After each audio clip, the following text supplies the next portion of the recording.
Accounts department को कहें कि मिस्टर परिजाद के नाम का 5 लाख रुपए का चेक बना के मेरे पास लेके आए व्हाट? फौरन। या तसी दे देता। इस दुनिया में कामयाब इंसान वही कहलाता है जो ठीक वक्त पे खुद को ठीक कीमत पे बेचना जानता है। Hello friends, welcome back to our channel ड्रामे की दुनिया। और आज हम ड्रामे की दुनिया में लेकर आए हैं परिजाद का एपिसोड 8।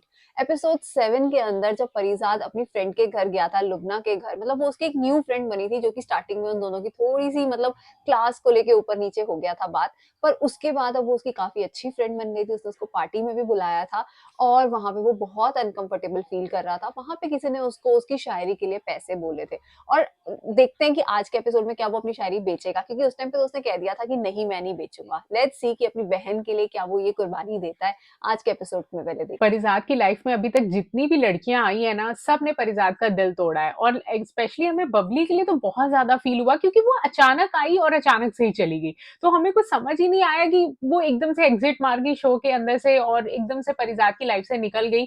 तो हमें उसका ना बहुत ज्यादा क्यूरियोसिटी है कि शायद आने वाले एपिसोड में उसके बारे में कुछ बताया जाए। बाकी परिजाद की लाइफ में अब एक और लड़की आई है, तो उसका भी कैरेक्टर जो है वो बहुत अच्छा चल रहा है। तो चलिए देखते हैं कि आज के एपिसोड में क्या कुछ खास होने वाला है। तो बिना किसी देरी के शुरू करते हैं आज की इस वीडियो को। हचन बुआ ने सलीम से मकान में मेरे हिस्से के बारे में बात की थी।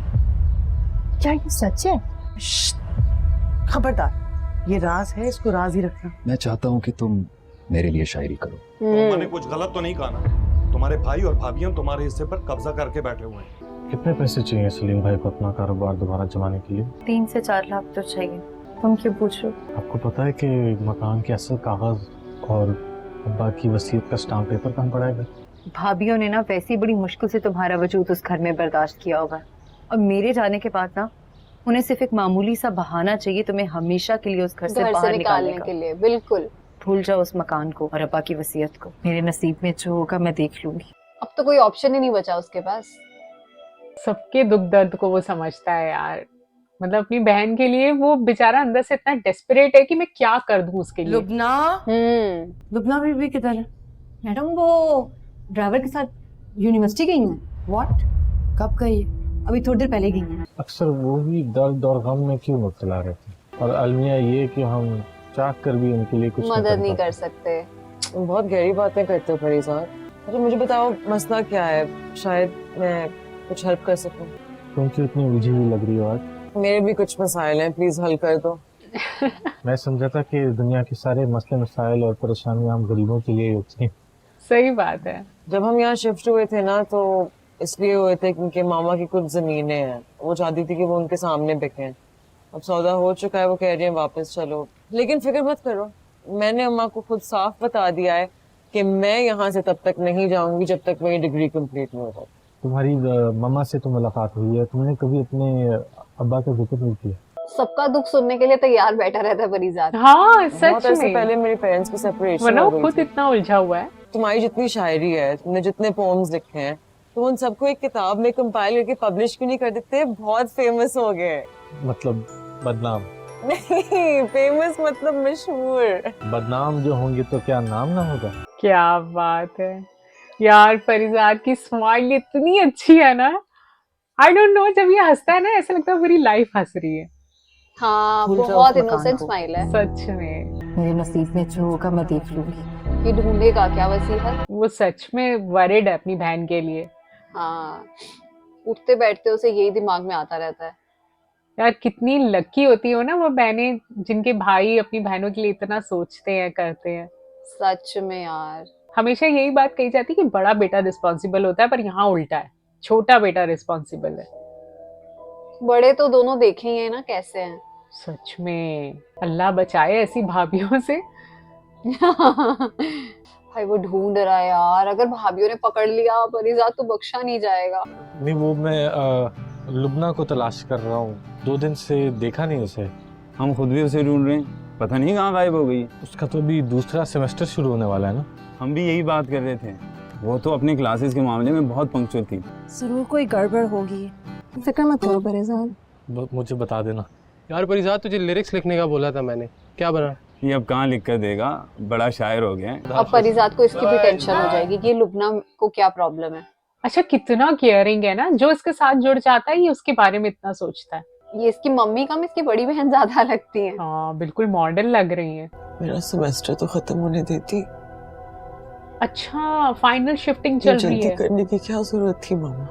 पर तुम जानती तो थी ये लुबना सब सिर्फ कुछ एक तुम्हारी एपिसोड भलाई के के लिए लिए आई हो थी। रहा है। अक्लमंद वही होता है जो वक्त को सही मौके पे कैश करे। अगर यही मौका लुबना Come ने on. ढूंढ लिया तो। Cheer up. आ गया उसके घर के बाहर, मुझे लग ही रहा था ये एक बार देखने जाएगा कि क्या प्रॉब्लम है। तो तुम लुबना से मिलने आए हो? कुछ अरसे से यूनिवर्सिटी नहीं आ रही थी तो मैंने सोचा कि आपने ये सोचा कि मैं क्यों ना चला जाऊं और जाके उसका हाल अहवाल पूछ लूं। सीधी तरह क्यों नहीं कहते कि तुम्हें लुबना से मोहब्बत हो गई? ओफो, अरे ऐसे कैसे सोच सकती है उसकी मदर ये। ठीक है भाई, आप कहते हैं तो मान लेते हैं। शादी तय कर दी है, 3 दिन के बाद निकाह है। हाँ, क्लासमेट्स आर नॉट कमिंग, मैंने इनवाइट नहीं किया। ओफो, हमें लगा शिफ्टिंग हो रही है, उसकी शादी हो रही है। और मे बी शायद ये उसके उसी fiancé से ने- करा रहे हैं। लुबना चाहेगी कि वो पढ़ाई करे, she wants to relax, chill। कौन है लुबना के होने वाले शौहर? वही जो से कह रहा था शायरी। इंडस्ट्रीज के tycoon Nauman oh Bashir. God seriously. तुम्हारी तो मुलाकात हुई थी ना पार्टी में। हाँ, ये कैसी माँ है यार। और वो कितना एज्ड लग रहा था मुझे। नोमान तो यार बिल्कुल डिजर्विंग नहीं है लुबना के लिए। चलो ठीक है फिर, तुम बैठो, मैं तुम्हारे लिए चाय भेजती हूँ। परिजात उठ जाए यार, तू क्या कर रहा है यहाँ पे ये। अब ये इस पे भी कुछ स्टेप लेगा क्या? नौमान से बात फरीजात करेगा। हाय। शादी मुबारक हो। अगर इजाजत दो तो पूछ सकता हूँ नुमानी की, तुम्हें उससे कहीं बेहतर मिल सकता था। जो भी ज्यादा बोली लगाएगा वो मुझे खरीद सकता है। बोली ओफो, हमारे यहाँ रिश्ते नहीं आते, बोली लगाई जाती है। बोली तो बाजारी औरतों की लगती है। तो तुम मुझे क्या समझते हो? मैं वही तो हूँ। ओह गॉड, कैसे देख रही है लुबना उसको। यूनिवर्सिटी में कोई मेरी हकीकत नहीं जानता, लेकिन मुझे पढ़ाई का शौक था हमेशा। अलबत्ता शर्त यही थी कि जैसे ही मुनासिब बोली लगेगी मैं तालीम छोड़ दूंगी। अच्छा सच में? मुझे लगा वो सिर्फ ऐसे ही बोल रही। हाँ मुझे भी ऐसा लगा था कि वो अपने किरदार को ऐसे दिखा रही है। Sarcasm, हाँ, कि मैं बहुत मजबूर हूँ तो मेरे को ऐसे खरीदा जा रहा है, पर सच गॉड। में। अच्छा उसकी मदर लगती भी थी ऐसी। दुआओं का कभी असर नहीं था। तुम बहुत अच्छे हो परिजात। मोहब्बत अंधी होती है, काश हम जिनसे मोहब्बत करते। मेरा बस चले तो मैं वाकई सारी दुनिया की आंखें फोड़ दूं, जो कभी तुम्हारे अंदर के इंसान को नहीं देख पाए। इतने प्यार से परिजात ने कहा तुम हमेशा मेरी दुआओं में रहोगी। ओह गॉड, परिजात यार रुला दिया तुमने तो। बोली आप ठीक नहीं कर रहे। हमारे यहाँ जज्बात की कोई कीमत नहीं होती लड़के। 10 करोड़ का चेक तुम मेरे हाथ में दे दो, 10 करोड़। मैं लुबना का हाथ तुम्हारे हाथ में दे दूंगी।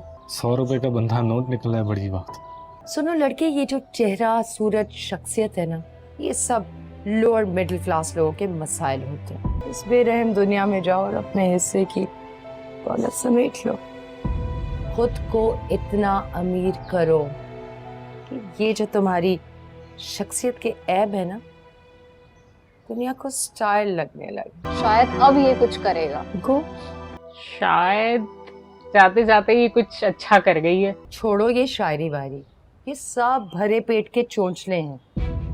यहाँ गरीब की तो शायरी भी दुनिया को फजूल लगती है। बात तो सही है और यार अगर ये वाली। मर्द अमीर हो तो उसके मुंह से निकली हुई गाली भी शायरी लगती है। लोग सिर्फ बस पैसे को में कुछ पूछते नहीं हैं। है। शायद कोई नया टर्न आने वाला है इस ड्रामा में। आंटी ने एक सलाह तो अच्छी दी कि जाओ अपने लिए कुछ करो मार्केट में जाके। और एक चीज और भी अच्छी हुई कि अभी तक इसने अपनी कोई शायरी बेची नहीं है नोमान को। बेची नहीं, हाँ। नहीं तो मुझे लगा था कि वो बेच देगा। सीरियसली, पर उसने कहा था कि मैं तुम्हारा वेट करूंगा। दैट्स मीन कुछ ना कुछ तो होगा। ये भी शुक्र है कि उसको कम से कम छत तो दी है मर्द की रहने के सूरत लिए। सब उसके पैसे से होता है। खुद को इतना अमीर करो कि ये जो तुम्हारी शख्सियत के ऐब है ना, दुनिया को स्टाइल लगने लगे। यूनिवर्सिटी छोड़ रहा है, मगर क्यों? आगे फिर थीसिस वगैरह पे भी बहुत खर्चा है, और मेरे पास किताबें लेने के भी पैसे नहीं हैं। हाँ तो सही तो है। इसने कौन सा पढ़ लिख के कहीं कलेक्टर लग जाना हाँ, है? भाभिया तो यही लड़की लगना है बोलेंगी। ना। पर ये करेगा क्या? ओनर तो आता नहीं है ऐसे, बस वो अपनी शायरी मायरी करेगा तू बस। अरे तो आप ही कहीं लगवा देना। अब वो कल्लू, तो इसमें कौन सा मसला है? क्यों भाई, करेगा वेल्डिंग? अच्छा, दुनिया का पहला शायर होगा जो प्लांट पे बैठ के वेल्डिंग करेगा। ओहो, परिजात पता नहीं कैसे वहां सरवाइव कर रहा है। हाँ, ये टॉर्चर कैसे झेलता है सच में, में। मुझे बहुत गुस्सा आता है देख के। अच्छा, उसने स्टार्ट कर दी। अब तू कर, शाबाश। इतना मुश्किल काम है, आंखों पे इतनी तेज ये रोशनी लगती है। इन नाजुक हाथों से तोड़ लेगा फुलाद। हाथों में फुलाद आएगा तो हाथ फुलादी हो ही जाएंगे ना कल उस्ताद। आज तुझे वेल्डिंग का पहला सबक देता हूँ। एक वेल्डर के लिए वेल्डिंग की चिंगारियां आग नहीं, फुलझड़ियां होती हैं। कर ले काम। बात तो वो बहुत पते की करके गया है। आज की हुई मेहनत कल जरूर रंग लाएगी। वालेकुम अस्सलाम। हाँ बेटा, हो या डॉक्टर से? जी अब्बा। वे क्या बोला डॉक्टर? खुराक का और आराम का ख्याल रखना होगा। ओह, बस ये जो डॉक्टर लोग हैं ना, हमेशा खर्चे बढ़ाने के ही मशवरे देते हैं। रोजाना लाखों बच्चे पैदा होते हैं और पल भर भी जाते हैं। तुम इसमें सईदा का क्या कसूर? अरे मैंने कौन सी अनहोनी बात कह दी है, हैं? औरत का मायका ही उसके ससुराल में उसकी इज्जत बनाता भी है और बिगाड़ता भी है। जब उसके ये घर कैसी वालों बात को हुई? अपनी लड़की की इज्जत रास नहीं आ रही तो हम क्या कर सकते हैं? अरे नाग बनकर बैठ गए बहन के हक पर भाई। अरे बातें तो सुनेगी ना पहले फिर उनकी दूसरे दिन बहन। ये लोग कितने अच्छे थे और एकदम से कैसे हमारा बदल बहुत गए। ख्याल रखा। हाँ, आप मुझे सुना ले जली कटी। अच्छा चल काम कर, शुक्र काम है कर। घर में कोई तो ठीक है। कर रही। सच में यार, मतलब वो कहते हैं ना औरत ही औरत की दुश्मन है, तो यहाँ पर ही वही हाल हो रहा है। किस्मत देखो जरा, नाहिद किस तरीके से नाजों के साथ रह रही है। अस्सलाम वालेकुम शौकी भाई। शौकी भाई, पढ़ाई वढ़ाई छोड़ दी क्या? वो वेल्डिंग की शॉप पे काम करता हूँ शौकी भाई। अरे पर तेरे हाथ में तो कागज कलम ही अच्छा लगता था मेरे भाई। घर के खर्चे में हाथ भी बटा सकूँ। पर मौला दी कसम, तुझे आज हुलिये में देख के ना दिल कट के रह गया शौकी। कसम खुद को बेच के बिलाना पड़ गया ना, पर तेरे लिए कहीं ना कहीं से ला के दूंगा। तू पहले अपनी पढ़ाई पूरी वाह कर ले यार, यार। वाह शौकी उठाएगा शौकी तेरा सारा जी। खर्चा। मुझे तो तुम्हारे दोस्त खुलूस भी पे नहीं कोई है शक नहीं है शौकी को। शौकी भाई। वो आई आज अपने मिक्के। अपना वादा याद है ना शौकी भाई? तेरे उस वादे ने तो रोक के रखा मैंने कि माजा ही था उस रात छत पे उसके साथ। कभी चट मंगनी तो पट ब्याह कर डाला उन्होंने, कभी उनके पोल नहीं खुले। तुम भी कभी इस रात से पर्दा नहीं हटाओगे शौकी भाई? मुझ जैसा कमजोर, अबे हम तो नाम ही लेते हैं बस इश्का, घास चरते हम घसियारे। शौकी, अगर तू सच में इससे मोहब्बत है ना तुझे, इसको ले जा अपने घर, वहां रख ले। परिजात ने क्या पढ़ाई छोड़ दी है? तुम्हें अचानक से इनका ख्याल कैसे आ गया? नहीं, मैं जब आ रही थी तो उसे गुजरते देखा, लग रहा था जैसे मजदूरी करके आ रहा हूँ। उसने एकदम ऐसे क्यों पढ़ाई छोड़ दी? हाँ यार, तुम तो जानती हो ना इसके भाई और भाभीियों की लालची तबीयत को। मुझे लगता है जरूर इन्होंने ही मजबूर किया सब होगा कि लोग पढ़ाई जानते हैं वगैरह वैसे छोड़ो और उनको। घर का खर्च दो। यार वैसे आजकल के दौर में मर्दों का कोई भरोसा नहीं है। लेकिन मैं तो पसंद की शादी करूंगी, लव मैरिज। ये अब तक नहीं भूला उसको। हाँ, नाहिद को ये प्यार करता था। हाँ, इतना अच्छा कैरेक्टर लिखा गया है परिजात का, लेकिन ये सिगरेट कहाँ पीता है। और बल्कि नासास को भी इसने मना किया था, मत पिया करो। हाँ, खुद पीनी शुरू कर दी। इस्लामाबाद क्या करने आया है ये? जी शैला। सर No परिजात way. साहब आए आपसे मिलने। पता नहीं सर, कह रहे हैं कि किसी पार्टी में आपसे मुलाकात हुई थी और वहीं पे आपने उससे अपना विजिटिंग कार्ड दिया था। अच्छा, इस तरह करो कि उसको ना उधर ही वेटिंग एरिया में इंतजार करवाओ। ठीक 1 घंटे बाद उसको मेरे पास भेजना। चलें ठीक है सर। ओ, आ ही गए आप मेरी दुकान पे आखिर। ओफो, जिस बात का डर था वही हुआ यार। क्योंकि वो वसीयत और पैसे तो वहां से अरेंज कर नहीं पाया घर से, तो अब शायद अब यही एक ऑप्शन है जहां से बहन को पैसे देगा। पर हम अंदर से दुआ मना रहे थे कि ये काम ना हो। नहीं हुआ था तो बहुत खुश थे कि चलो, गलत थे हम। पूरे 1 घंटे बाद ही दाखिल हो बुलाया सकता है। बड़ा मुश्किल सा नाम था तुम्हारा, मिस्टर पोएट। परिजात। परिजात। कि जब कभी मुझे अपना फन बेचने की जरूरत पेश आई तो मैं सबसे पहले आपके पास आऊंगा। मेरी दुकान पर आओगे? मैं अपनी शायरी बेचने के लिए आपके पास आया हूँ आज। ओ, अब शायद उसको जरूरत नहीं है। हाँ, मुझे भी ऐसा ये लगा। मेरी नज़में और गज़लें हैं जो मैंने अपनी पहली किताब के लिए जमा की थी। ये किसी मैगजीन या अदबी रसाले में छपी हैं। ये तुम्हारी पुरानी शायरी खरीद के अब मैं क्या करूँगा? वो जिसे मैं इम्प्रेस करना चाह रहा था वो तो पहले ही मेरे घर में बैठी है। वही तो, लुभना चाहिए थी, लुभना उसको, उसकी हो गई। 5 लाख। 5 लाख तुम कुछ ज्यादा नहीं बोल गए? 10 लाख भी कह सकता था। 10 लाख में भी बखुशी मेरे लफ्ज़ खरीदने के लिए तैयार होता, मगर मैंने आपसे उतने ही मांगे जितनी मुझे ज़रूरत है। अकाउंट्स डिपार्टमेंट को कहें कि मिस्टर परिजात के नाम का 5 लाख रुपए का चेक बना के मेरे पास लेके आए व्हाट? फौरन। या तो ऐसी दे देता। इस दुनिया में कामयाब इंसान वही कहलाता है जो ठीक वक्त पे खुद को ठीक कीमत पे बेचना जानता है। मैं ये शायरी 10 लाख में भी खरीदने को तैयार था। उम्मीद है कि मेरी पहली किताब काफी शानदार होगी।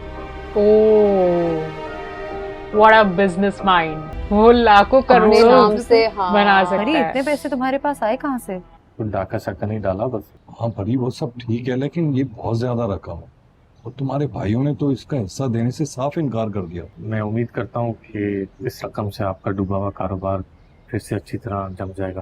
तो कोशिश कीजिएगा ये अपने घर में किसी को ना पता चले इस बात का। शुक्र है। हमने आपका हक अदा कर दिया। उसको तो उस घर से इजाजत कुछ है। मिलना भी नहीं है। कौन सा हक अदा कर रहा है? पैसे कहाँ से आए ये बताओ तुम। मैं ये पैसे तुमसे तब तक नहीं लूंगी जब तक तुम मुझे ये नहीं बताते कि आए कहाँ से। कहीं तुमने कोई गरीबों का जुर्म भी गुर्बत से भरा होता है। आप ही अपने लफ्ज बेचे हैं। वो किताब जिसके लिए आपने मुझे खाली रजिस्टर दिए थे ताकि मैं उनमें लिखूं कि अब मेरी बहन को लावारिस होने के ताने नहीं देगा, उसे रोज रोज घर बदर होने की धमकी नहीं मिलेगी। वाह परिजाद, कमाल का दिल है तुम्हारा। अब मुझे आज ये अच्छा लगा कि वो बोल कर गया। एटलीस्ट सलीम ने सुना कि उसने रियलाइज किया उसकी बहन के साथ क्या हो रहा है। आज का जो एपिसोड था ना, लास्ट में बहुत इमोशनल किया जब परिजात ने अपनी शायरी बेची। मतलब हम पूरे एपिसोड में बहुत खुश थे कि चलो शुक्र है उसने शायरी नहीं बेची। ऐसा हम सोच रहे थे कि वो बेचेगा पर उसने नहीं बेची। मैं बहुत खुश थी, बट एट द एंड जब उसने उसको बेचनी पड़ी तो मुझे बहुत, मतलब हम दोनों बहुत ज्यादा इमोशनल हो रहे थे। और उसने जाके जब अपनी बहन को दिए पैसे और उसको बताया कि उसने अपने लफ्ज बेचे हैं, और जो डायलॉग्स वहां बोल के गया ना, वो सच में बहुत बड़ा दिल है परिजात का। वो सबका सोचता है, चाहे कोई उसका दोस्त हो, उसके अपने बहन भाई हो, कोई भी हो, वो सबके बारे में बहुत सोचता है। बहुत अच्छा कैरेक्टर लिखा है जिसने भी परिजात का लिखा है। बहुत अच्छा एपिसोड था आज। जिस चीज का हमें पूरे एपिसोड में डर लग रहा था ना कि हाय ये अपनी शायरी ना बेच आए, क्योंकि आई थिंक ये उसके लिए कोई ऐसी चीज नहीं थी जिसका वो मूल कोई अमाउंट लगा सकता, क्योंकि ये बिल्कुल अनमोल होती है। आपका ये टैलेंट है और टैलेंट की ना आप बिल्कुल भी बोली नहीं लगा सकते। तो मतलब हमें बड़ा दुख लगा। और परिजात इतना अच्छा कैसे हो सकता है? मतलब परिजात एक ही तो दिल है हमारे पास, उसे कितनी बार जीतोगे? तो जितने भी कैरेक्टर आई थिंक इस ड्रामा में आते जा रहे हैं वो सब समझ रहे हैं परिजात को, सिर्फ परिजात की भाभियां और भाई नहीं समझ पा रहे। कितनी अजीब सी बात है। मतलब आप जिस घर में रहते हो वहां के लोग आपको बिल्कुल आपकी जीरो वैल्यू रखते हैं और बाहर आपकी कितनी वैल्यू है। तो हम उम्मीद करते हैं आने वाले एपिसोड में डेफिनेटली कुछ बहुत अच्छा टर्न होने वाला है, बहुत कुछ अच्छा देखने को मिलेगा, क्योंकि आज का एपिसोड तो बहुत अच्छा था। ठीक है गाइस, इसके साथ इस एपिसोड को यहीं पर एंड करते हैं। होप करते हैं आपको भी पसंद आई होगी वीडियो। अगर वीडियो अच्छी लगी तो वीडियो को लाइक करना, चैनल पे नए हो तो चैनल को सब्सक्राइब करना, कमेंट सेक्शन में जरूर बताना ये वीडियो कैसी लगी, और हम मिलेंगे एक नई वीडियो में। तब तक के लिए ओके बाय।